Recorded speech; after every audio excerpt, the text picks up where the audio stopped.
Hello po sa inyong lahat. Welcome sa aking channel, lalong-lalo na sa mga bago. Hello po. So, sa video ko ngayon guys, ay pag-uusapan natin ang tungkol sa ilang mga katanungan tungkol sa SSS. So, ito yung ilan sa mga katanungan guys. Ano-ano yung mga requirements para maka-loan sa SSS? Next, paano magkaroon ng bank account para sa pag-loan sa SSS? Next, bakit kailangang magkaroon ng user ID at password sa SSS online?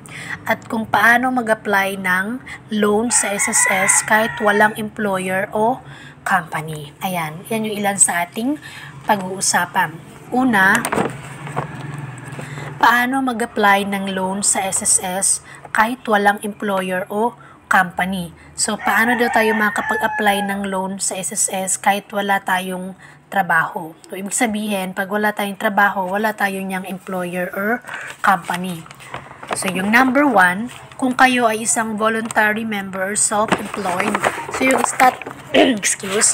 kung yung status nyo guys doon sa inyong SSS account ay voluntary member or self-employed or voluntaryo lang kayong nagbabayad sa SSS, ay hindi nyo na kailangang maglagay or mag-select ng employer. Si SSS ang mag-check ng loan for approval. Kasi guys, kung meron kayong trabaho, di ba, meron kayong trabaho, for example. So, ibig sabihin, meron kayong niyang employer or company. So, kapag nag-loan kayo sa SSS, isa sa mga mag-a-approve ng inyong loan, unang-una yung inyong employer or company. Kung a-approvean ba nila or pwede ba kayong makapag-loan. Then, next na mag-a-approve si SSS. Bali, kung meron kayong trabaho, meron kayong employer or company, dalawa yung mag-a-approve ng inyong SSS loan. Una, yung inyong employer or company. Pangalawa, si SSS. Pero, kung wala kayong employer nga o company, kasi nga voluntary member lang kayo or wala kayong trabaho, hindi nyo na kailangang mag-select doon guys mag-select ng employer doon. Kasi doon sa website guys, sa pag-loan, meron doong choices na magse-select kayo ng employer. Pero doon, hindi nyo na kailangan mag-select. Huwag nyo nang pakialaman doon. Then, sa pag-loan nyo, si SSS mismo yung mag-check kung approve ba yung inyong pag-loan or hindi. Then, sa number 2 naman, kung kayo ay dating employed at nawalan na ng trabaho o wala ng company or employer, so kung kayo ay dating may trabaho pero ngayon na nag-loan kayo, wala na kayong trabaho, ito na yung sagot. Maghulog ng 1 buwang SSS contribution ng voluntary sa SSS. So para makapag-loan kayo guys, maghulog muna kayo ng at least 1 buwan lang na contribution sa SSS bilang voluntary member. And then, after nyo makapaghulog niyan, pwede na kayong makapag-loan sa SSS bilang voluntary member or self-employed. Ayan. Then, next, bakit kailangang magkaroon ng user ID at password sa SSS online? So, yung number 1 na reason, magagawa nyo lahat ng mga transaction sa SSS tulad ng pag-apply ng loan, pag-apply ng retirement benefits, at iba pang mga benefits or claim. Syempre guys, kung wala kayong user ID at password, hindi kayo makakapag-login sa website ng SSS. Hindi rin kayo makakapasok doon kasi nga wala kayong user ID at password.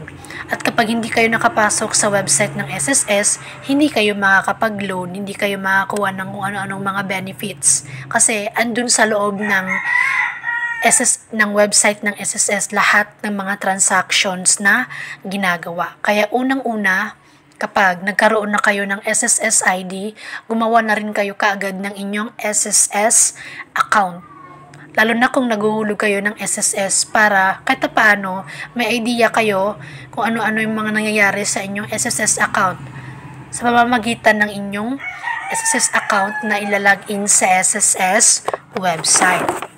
Then, yung number 2 na reason kung bakit mas maganda na meron kayong user ID at password kasi, of course, makikita nyo at mati-check nyo rin yung mga na-contribute nyo sa SSS kung magkano na yung nahulog nyo. Sa halimbawa, may loan kayo, kung magkano na lang yung kulang nyo, yung balance nyo sa inyong loan, kung pwede na ba kayong makapag-loan, kung ilang buwan na kayong naguhulog sa SSS, lahat yan guys, lahat ng mga transactions na yan, makikita nyo yan at malalaman nyo yan, makikita, malalaman, at magagawa nyo lamang yan kung nakapasok kayo sa mismong website ng SSS. At makakapasok lamang kayo sa website ng SSS kung mag-login kayo, kung meron kayong user ID at password. So, sa mga hindi pa nakakaalam kung paano gumawa ng user ID at password sa SSS, meron akong tutorial niyan guys. I-search nyo na lang how to make user ID at password in SSS. Then, yung name ng aking channel, Miss Laher. Next, paano magkaroon ng bank account para sa pag-loan sa SSS? So, yung una, through ATM or payroll ATM. So, yung ATM card na ginagamit mo sa inyong sweldo sa iyong trabaho, pwede yun guys, pwede mo yung gamitin. Pwede rin kumuha ng ATM sa SSS office. So doon sa SSS mismo, pwede kayong doon kumuha ng ATM card na gagamitin nyo dito sa inyong pag-loan sa SSS.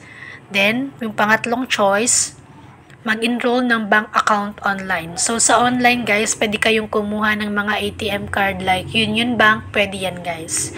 Pero as of now, hindi ko pa siya nagawa ng tutorial. Pero ito yung tatlong choices na pwede nyong pagpilian para magkaroon kayo ng ATM card or bank account na gagamitin or i-connect nyo sa inyong pag-loan sa SSS. Kung saan, kapag nag-loan kayo, dyan nila ilalagay yung inyong ni-loan sa SSS. Ayan. So, yun yung bank, yan, pwede yan, nagamitin na bank sa pag-loan sa SSS at iba pang mga ATM bank.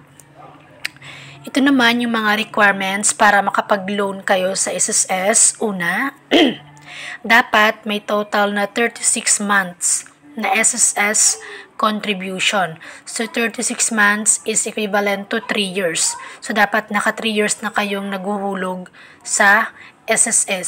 Sunod-sunod man or laktaw-laktaw, basta yung total 36 months or 3 years.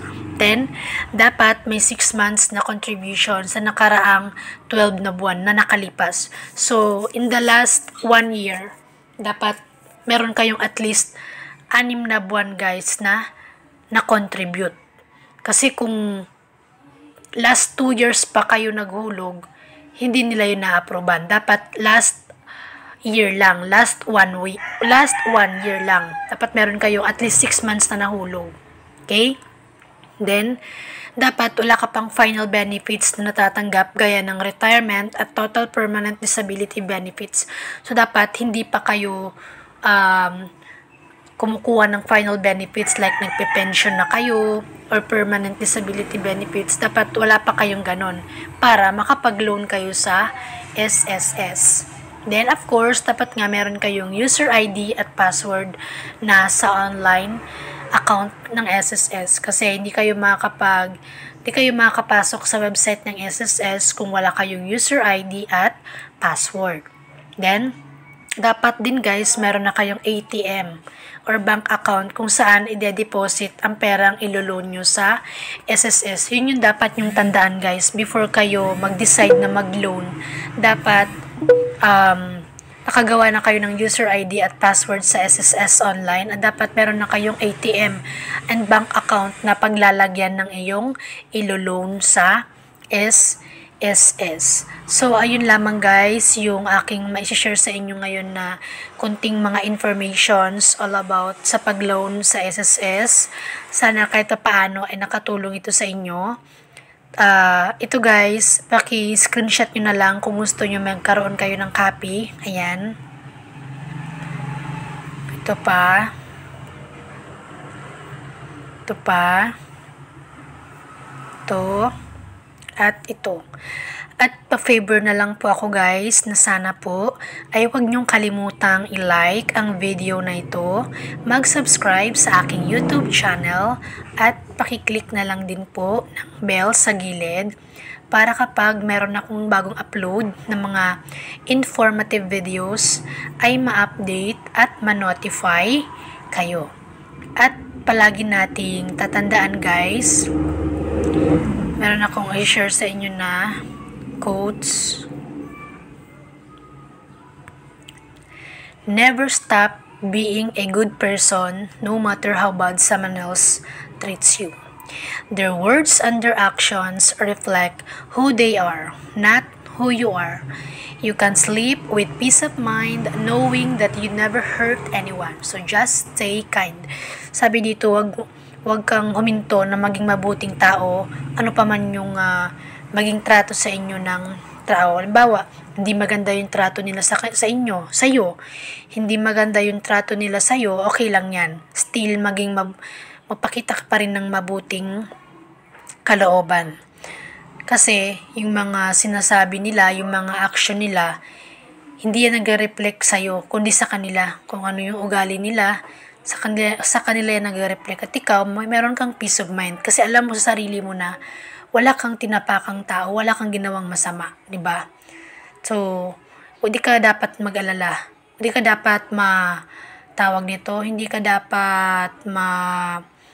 wala kang dapat ipag-alala or hindi ka dapat maapektuhan kasi wala kang kasalanan eh. Sila yung may problema, hindi ikaw. Okay? Ayun lamang po yung aking video sa ngayon. Maraming salamat po sa panonood. God bless!